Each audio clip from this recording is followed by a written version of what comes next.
think the same thing with Dr. Matlosa in terms of rethinking the kind of democracy that Africa wants. I think it was Matlosa that talked about developmental democracy, which is now what is bringing Rwanda and Ethiopia dangerously close together. We need to look at that aspect. Some of you know what I'm saying.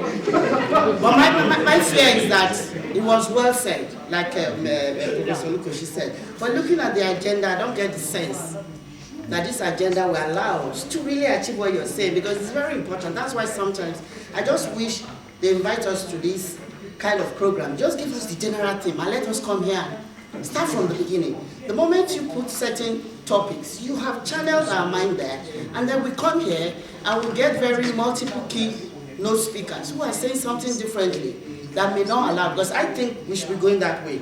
Most of the topics I see here, I've been in the civil society, in the media in Nigeria. We've discussed all this so many times before. I wish we had that space to begin to think, but this will not allow us to do that. That's my first comment. My second comment is I thank God for, I always agree with him, Dr. Aku. But I think he was the only one that really mentioned for me what is the missing link. What are Africans doing? We like complaining, terrorizing, repeating the same problems. As Africans, what are we doing to hold government accountable? That's what we should be discussing. I don't see anybody in government who is bad, curing himself of the badness, even as human beings. But we keep coming to this kind of meeting. We terrorize about the system of electoral system. We terrorize about what the people in government are doing.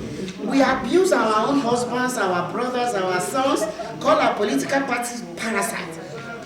Come on. We abuse ourselves. Tomorrow you'll be a politician. Maybe I was a politician yesterday. No, seriously. The moment you begin to cast aspersion to all this, who will make the change? No, what I'm saying, we should be very serious and engage. The people in government are not spirits. The people in government are not alien. Let's sit down as Africans and talk critically. How do we do what we want to be done? The fact that you are not in government today, to me, is even most of you are more powerful than those in government. I'm sorry. Most of you here are more powerful than those in government in terms of making the right change. So I'm just appealing that we should be very careful not to throw everything away. ECOWAS is not doing well. AU is not doing well. So what will happen? You can't begin change from the vacuum. This is my general comment. I wish I had more time. Thank you. Thank you.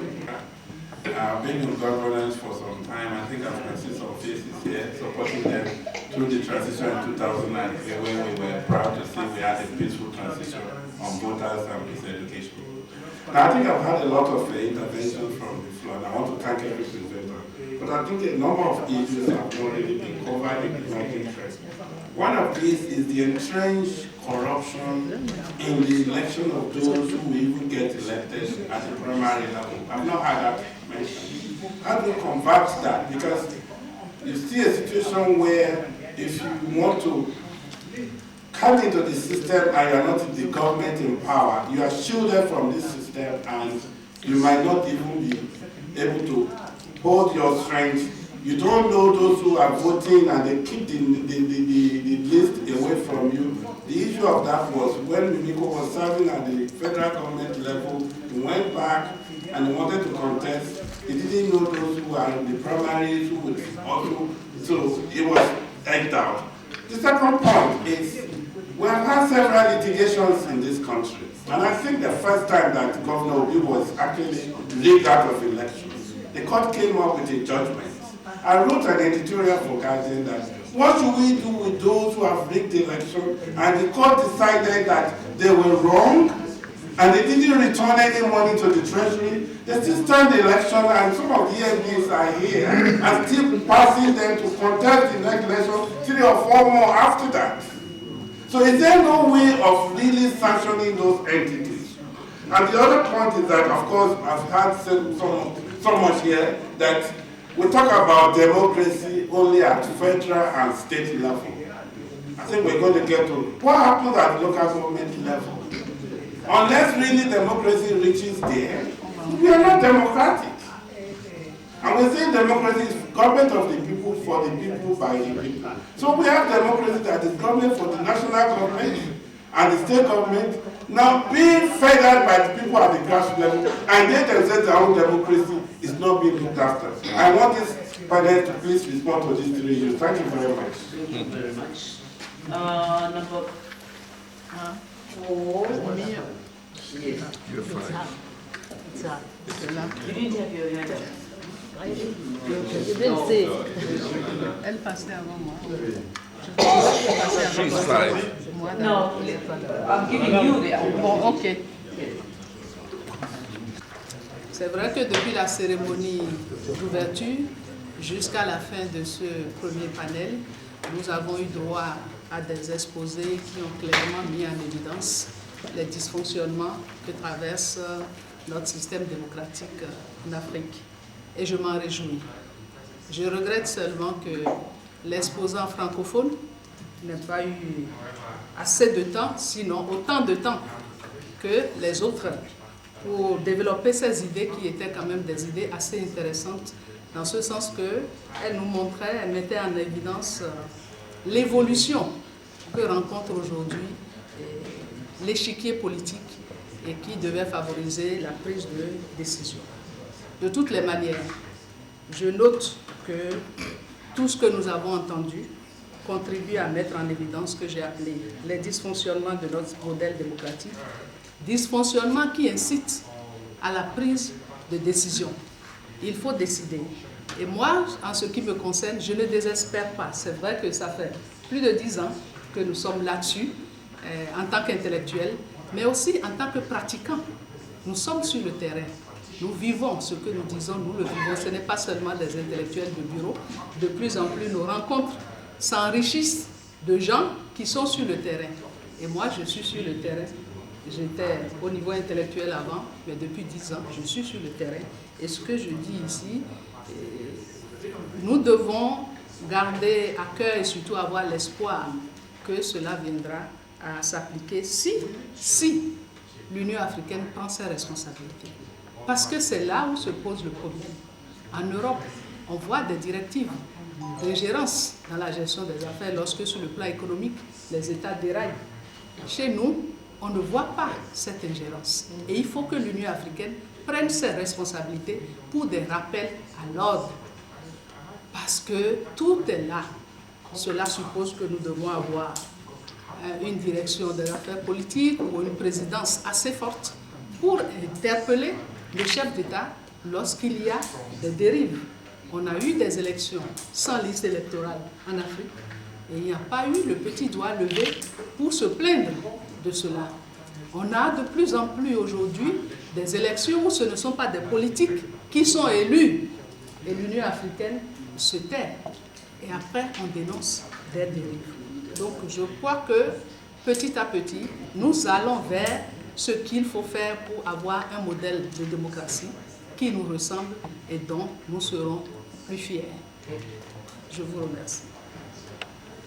In the next panel, panel 2 and panel 3, if you read very well, it's normally at this stage that we discuss this issue. Yes, I have 2 points. I don't want to appear like an old man because I'm very young, as all of you.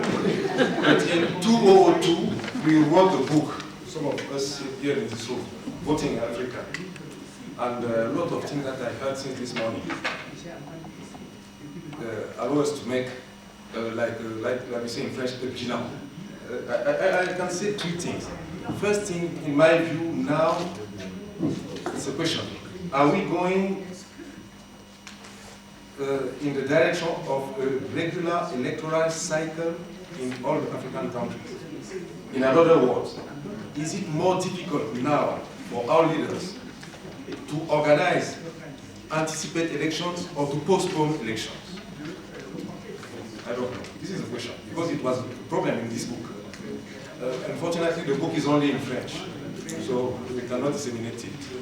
Second thing is, from what I heard, voting without change, voting without choice, why voter votes. This is a Downs question, Anthony Downs, economic theory of voting. And are we going in the direction of rational voters in Africa. That means a person who knows why he votes or why he's abstaining. This is the second question. And my third question is on the quality of elections. I think since 2002 is the same problem. Maybe I'm wrong or I'm very pessimistic, because if you see the chapter of this book on the role of electoral management bodies, who was not sexist by these times, we have the same problem. Madam Zanu, you are talking about businessmen in politics. By this time, we are talking about big men. Prof? Big men. Huh? Big men. Huh? So maybe you are small big men now, but I don't know. Let us, on CSO, it's the same thing. So I want to know on this quality of elections, what is the real change? And last thing, yes, recommendation for AU, recommendation for regional organization. Thank you very much. The lady there and this one, I want the last person. My name is Nana Tanko. I'm with the African Policy Research Institute. I just want to follow up on Dr. Akos' point. Maybe if I start from there and bring in the issues. You asked the question. Can you put on the song? Is that okay? You asked the question in terms of the need for us to interrogate ourselves as stakeholders in the electoral process, to start looking at it from what are we doing right, and what are some of the issues and challenges, and what can be done from that point. And I'm absolutely with you on that point. I want to appreciate Professor Simbeni, who has just left, because she practically did that at the end of her discussion, looking at INEC and being able to say, these are our issues, and these are the issues we think need to be done right. But I refer specifically to your discussion with that driver. And I asked myself, as we interrogate ourselves with various stakeholders you mentioned, the people for name should be at the core of the interrogation. And I thought through, what space exists for the ordinary citizen after the elections or through the election? What space exists for the citizenry to really reflect on what the elections that have just happened and what therefore can be done differently? And I find out that in a lot of the discussions, that component is not being brought in, because the people do the election, and at the end of the day, it should matter to them. Now, when we talk about institutions and the weakening of state institutions, please? Thank you very much. I also tell myself that the institutions that we tend to forget are the community-based institutional structures. That when you look at our institutional structures at the community level, a lot of them have been weakened and have been broken. And that as we talk about electoral democracy, it is necessary that we go back to looking at these structures and how can we strengthen the institutional structures so that that driver does not have to work at our own level in terms of engaging the electoral process to raise his concerns. But within his own vicinity, there should be an entry point where he can be able to raise some of those issues with regards to his concern with the elections, what is going wrong, and what needs to be addressed. And therefore, in our conversation moving forward, I continue to think that looking at electoral democracy from a point of view of these are the guidelines to what democracy and election should be, maybe we need to turn the other way around. We should start from the people. Where are the people in Africa? What are the structures at the community level? What are their concerns? That if we build up the whole issue of elections and democracy from the point of view of the people and where they are, and develop systems that are adaptable and that the people can engage in at the grassroots, I think it will bring a much more empowered democratic process. Especially so when we think of the question that Professor Simbeni asked, which is the cost of election. The cost of the election will be drastically reduced if the people are adequately empowered. However, if our view of the people is that these are people that are easily bought over, so we must enforce a democracy top-down and not taken from the point of view of the people, then I think we will continue to struggle in getting the people to have a buy-in. I say all of that to say, for me, that whole issue about developmental democracy that starts and emanates from the people and is built and given capacity from the community level and then supported with whatever institutional structures of the state will be what will move us forward. Thank you very much. Thank you. Président, moi c'est une requête que je fais. On n'a pas le temps. It's okay. It is supposed to be. It's okay. Thank you. C'est une requête. On n'a pas le temps de discuter. Tout à l'heure, Maurice a dit que le point sur la composante économique de la démocratie, on va en discuter dans une prochaine session. Il y a deux autres points sur lesquels j'aimerais vraiment qu'on revienne. Le premier point a été évoqué par le ministre José Brito, c'est la désaffection des partis politiques par des électeurs. Les conséquences de ça, ça peut être une chance de dire que finalement, ça va donner à l'Afrique de nouvelles élites. Si vous regardez un pays comme le Sénégal, c'est les mêmes élites depuis les années 60, pratiquement. On se dit que si les partis politiques éclatent, que les gens arrivent à s'organiser en dehors des partis politiques, ça peut donner quelque chose de positif à notre démocratie. Mais ça peut être négatif aussi. Et j'aimerais vraiment qu'on puisse revenir. Le troisième point, c'est le coût des élections. Tout à l'heure, Madame la commissaire nous a parlé d'un État où on dépense 1 milliard pour les élections, mais il y a une autre pratique, je crois, je parle sous l'autorité de Madame Zanou du Bénin, où maintenant c'est les responsables politiques et les candidats politiques qui s'achètent entre eux. Est-ce que l'Union africaine, est-ce que les bailleurs de fonds de ces élections sont prêts à faire quelque chose pour que la commercialisation des élections, la commercialisation des candidats qui sont devenus des marchandises eux-mêmes cesse, parce que ça fausse totalement le jeu de la démocratie. Merci. I like that. An hour from now. Of course, which will be 5 minutes outside the hour. So we come back at 2:30. Yes. On our presence. Thank you. Okay. And we'll wind up after we have, for the session we will have a debate. Well, this session is about terms and tenures of political leaders and elected office holders. From what I'm hearing, it actually captures or hides other issues that have to do with issues like integrity of elections.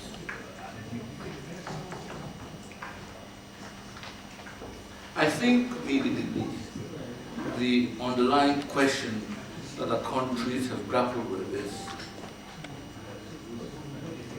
is whether those who have an interest in the process can organize the process. And I think that's what has informed all the interrogations we have of elections. That is why we keep having independence for all of these institutions, because that's the driving issue. Can those who have an interest in the process actually organize the process? And that is what we've been grappling with through all our elections. Therefore, that interrogates the organizers, the commission, it interrogates the judiciary, it interrogates the impartiality of the police, it interrogates political financing, and all the issues that have to deal with the integrity of elections. And that, I think, is going to really get us talking as we look at the issue of terms. I remember once at the AU, I think it was Kofi Annan who spoke, and he said that when a leader swears, is sworn in, and he swears to protect the Constitution, if he tampers with it, it's as good as perjury. And that was a very, being a lawyer, that really attracted me. So he swears to protect the Constitution for 2 terms. And if afterwards he ventures to tamper with that, then he's perjured himself. You know, that to me was a very smart way of putting that. I'll just tell you 2 big stories about corruption in elections. And I think airports are the most amazing place to listen to stories. I was traveling once to Ghana, and my plane I was in transit at the airport in Lagos. And I think the governor here, I think he's of late now, who was pardoned. There was a huge article in the papers. And these 2 people were arguing. I was trying to really heated argument. One said, well, you know, that's the way the country is, you know, the guy, so what? Because that was really heated. And at the end of it, the other guy turned and said, yeah, money loss. He said, yeah, money loss. And that to me was very telling, because it shows you the relationship we now have with, you know, government funds. That's the way the person thought. The other story is in Kenya. I was going to Addis, from Cameroon, I'm from Cameroon, Central Africa, the trouble zone. And I was going to Addis, and I was translating in Nairobi. And there was a heated argument between 2 gentlemen. I now discovered one was the Kikuyu, and the other one was, what's the other name? Luo. Exactly. And very good argument. And what caught my attention, because the guy said, what the Kikuyu said, a Luo can never be president in this country. If you want to be president, go to America. So other stories tells you exactly the mindset with which we go into elections. So what is smart, but in my country, Cameroon, there are about 240 political parties. It is, as they ask us, what is the new dimension you can get? You have to ask yourself, what is it that drives people? And I think it's just look for a system that accommodates this. And grappling with this Western model has now gotten us more corrupt, more tribalistic. Nepotism is on the rise. First ladies now become almost like elected officials.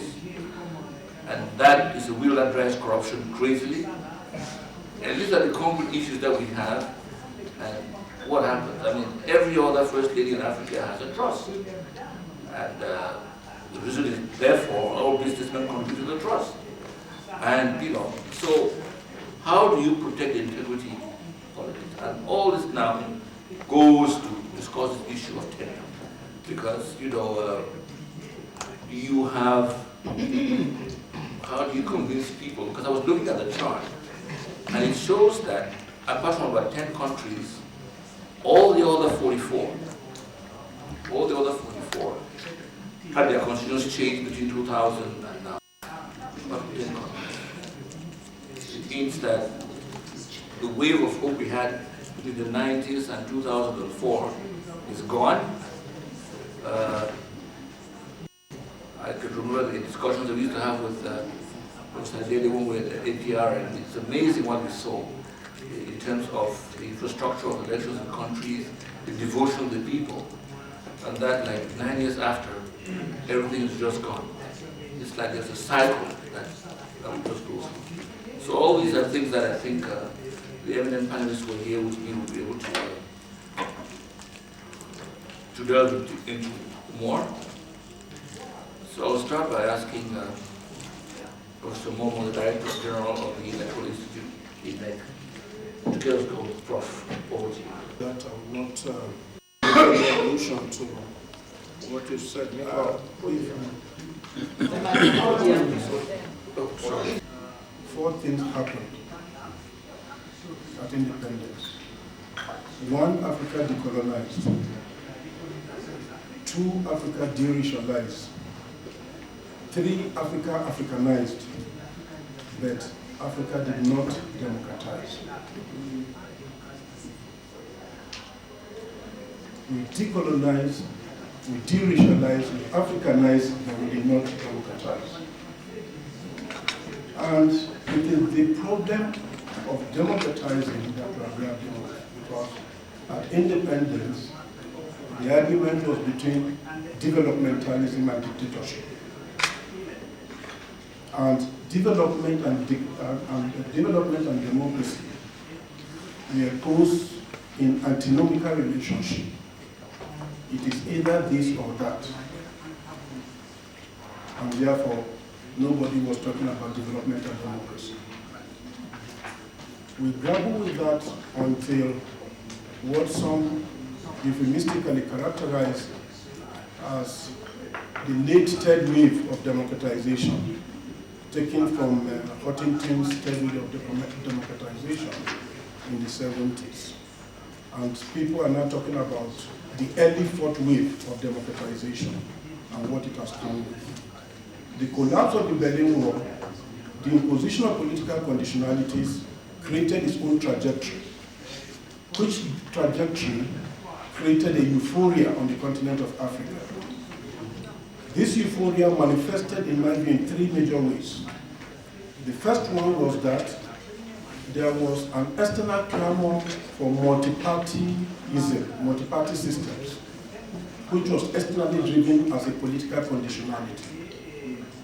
The second was that there was an indigenous internal impetus for national conferences, which was very prominent in Francophone Africa and in a few Anglophone Africa.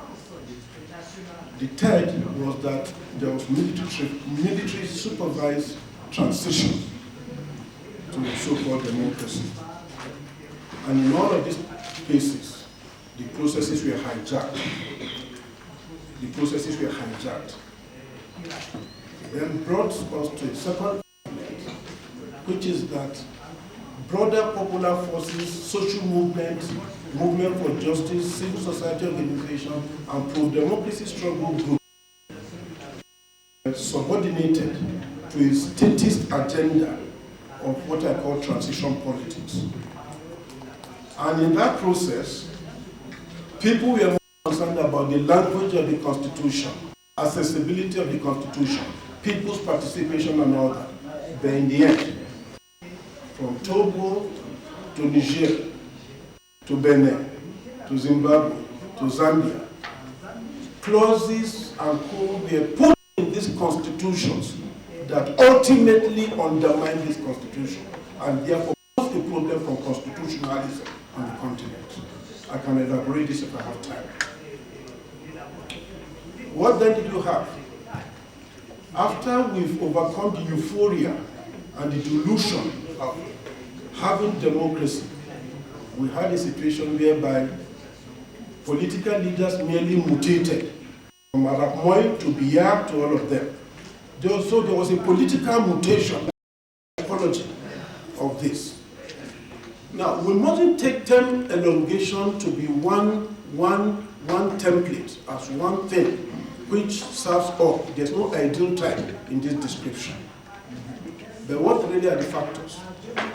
And what is their key arguments?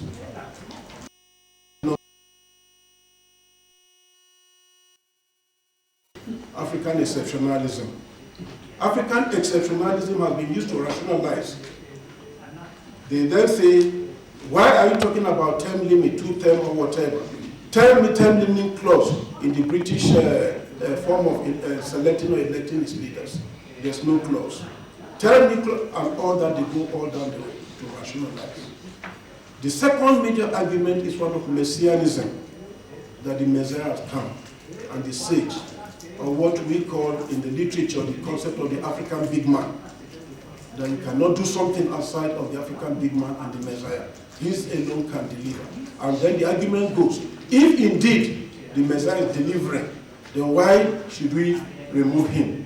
If people is their choice and they want to elect him, why can't he or she remain in perpetuity in power? So that has also been a major problem. Then the argument about what we call stayism, the politics of stayism. He must stay. He's our person. He's from our community. He's from our ethnic group. He's from our professional group. He serves our interests and all that. And many of the people who make this kind of argument about stayism are actually elites who believe in the whole concept about what some call prebendalism, using offices, abuse of office to serve specific forms of interest. And the next is the argument about politics of entryism. Politics of entryism, that so long the elite, political elite of a country are accommodated, then there's really no problem. And I use elite quite advisedly. Why? Because on most part of Africa today, the concept of political class is no longer applicable. We do not have political class in many countries in Africa today. What we have is a political elite. And there's a difference between a political class and a political elite. I don't have the time to go into all those. Now, coming back to the subject, therefore, the argument is that so long we can serve the purpose of the political elite and political entryism can be sustained, so then be it. Now, how have they been able to carry this out, and why have they been able to carry it out? If you take the political topography on the continent, it varies. As we move from North Africa to West Africa to East Africa and all that, it varies. In the Great Lake region, there's what is called the Great Lake virus. There's a Great Lake virus, whereby all of them want to sit tight. Whether from Democratic Congo, under Kabila, or you go to Uganda, or you go to Rwanda, or you go to Burundi. But again, when you look at the template in these countries, it varies. Take the case of Uganda. It is a freedom fighter sage. That when we were in the trenches, where were you? We are the defender of the common person. So who are you today to come and sit there doing theorizing armchair to tell us what is good for the people? When we risk all our lives for over 20 years since Yusuf Lule, in fact since in 1980, we went into the bush in Morogoro in Arusha. We came in through the Victoria Fall and whatever and so on, and here we are, we capture state power. You are telling us that you want to theorize about democracy. Who is more interested about the ordinary people's interest? You or we? So the freedom fighter sage and the freedom fighter ideology in people like Museveni has come. But this is not anything to be surprised about, given the fact that even Museveni himself, from the very outset, in the mutation from NRM to NRA, had always said that Africa does not recognize conflict, that we believe in consensus. So we should not be talking about political parties. We don't need political parties because they need to have conflict. The kind of argument we had in the early 60s in Africa, when people claim that class and class conflict is a myth in Africa, before people like Richard Clark and Richard Sambrook and co demystify that thesis. Now, the second major argument is the kind of thing you find with Kadami, to say there is politics of divisionism, genocide and all that, which continues to haunt Rwanda in perpetuity. So what then do? You are the only person who can keep the country together post-genocide. And so what do? You had 2 terms, 7 years and all that. Okay, let's test popularity. Let's go back to the field to know what the people actually want. You have state-managed referendum, and then here we come back. We have this neighbor opposite whatever, saying, well, if you are not careful, these guys will come back to power again. I'm the sage. I'm the only person who can keep it. But it's only meant to resist us. But you still see where we are. It has not taken us too far. But let me tell you the key problem which we have relating to term elongation, which take different form, like I said. Some take an open-ended tenure, which is to say, don't even put any time limit. Some say, no, don't make it 2 terms. Don't call it 2 terms. You can call it a term limit, but which has no limit. Is that okay? Then some say, okay, open up, begin the term limit only after you have revised the constitution, so that I will not be the one to serve that first term. So the person has served 2 terms of 14 years. He's now saying, okay, review the constitution, now impose a term limit.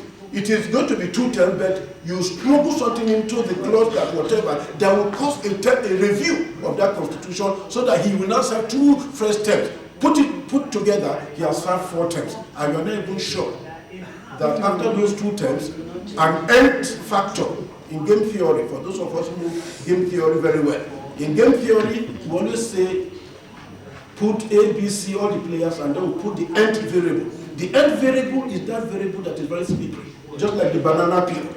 Is that okay? At any time, it's like Lionel Messi. The end variable is the utility player.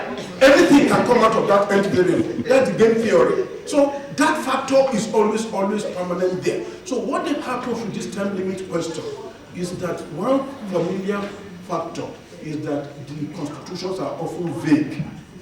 They are made vague and open-ended, now subject to interpretation. It then brings into question the role of the judiciary. How they interpret this and how it is applied. Judiciary is weak, there's no judicial activism. Parliament is weak, there's no parliamentary activism. Often, always, parliament are in the pockets of these people. The other point is therefore that you often always find a clause that is silent, that is actually tucked away somewhere in the constitution. That when you now begin to say your term is up, they wave that clause to you, and they now rush to the court, and they get compliant judges who will now give them the kind of judgment that they want. I just want to conclude, because I don't want to take too much time, by addressing a few issues. Why is this syndrome still persisting, and how can we challenge it? It is persisting because if you check many of the countries where this is taking place, you discover that one, either opposition is weak, political party are weak, or other social forces and popular forces and civil society organizations and social movements are weak. Or what is called the third or fourth estate of the realm is also weak. And you have huge censorship, lack of accountability, lack of tolerance of criticism. Now, what then is the way forward? Number one, I think this is where the AU must have to come in. Already with its own charter and protocols on democracy and good governance and all that, you have this clause, but the will to enforce is often not there. We too must insist that arbitrariness in change of constitutions and introduction of clauses must never be accepted. Even where such will be done, it must not be by an incumbent. We had a situation where Chiluba wanted to run for a third term. This was somebody who was a beneficiary of popular struggles. When Kenneth Kaunda was there for close to 30 years, popular struggles, trade unions fought for him to come to power, but he did worse than what Kenneth Kaunda himself did. The third element is that some of these political forces and do-gooders who come from foreign countries, we must be cautious the way we embrace them. They created the havoc in Niger. They created the havoc in Benin. They created the havoc in Zambia. So much so that the template that the IMF gave the people of Zambia during their struggle under MDC was verbatim what became the manifesto of the MDC as a political party. The same thing with Soglo, when Soglo came to take over from Keroku. Is that okay? In Niger, Tajan said that even if he was to change his skin into that of a sheep, that the people of Niger were going to vote for him. That was what he said. And he said that he was going to remain president for life in Niger. That was why it was even very... Okay. Right. So, winding up therefore, my argument is that popular forces must come back. We must look at the zero-sum character of our party system. We must look at the role of electoral management bodies, which Barrister Kenemuna has lightly talked about. We must look at the role communities are playing and group interests. We must look at the so-called media in many of these countries that have not really helped in this struggle against sectarian government. And finally, we must call on regional organizations and AU to take this matter up more seriously and to support groups and interests that are struggling in individual and respective countries in order to ensure that the concept of term elongation is checked. Thank you very much. From the intensity and the interesting nature of your delivery, totally clouded my judgment in terms of time. I was absorbed in your discourse that, I mean, you know, you went from theoretic to the concrete, and it just reminded me of my own country, Cameroon, because you had a debate about the clause in terms of office in 2008. Just because in the case, in my case, there was a clause in it that said that any clause in the Constitution can be amended by Parliament. So in 96, that's like the way it's written can remake things.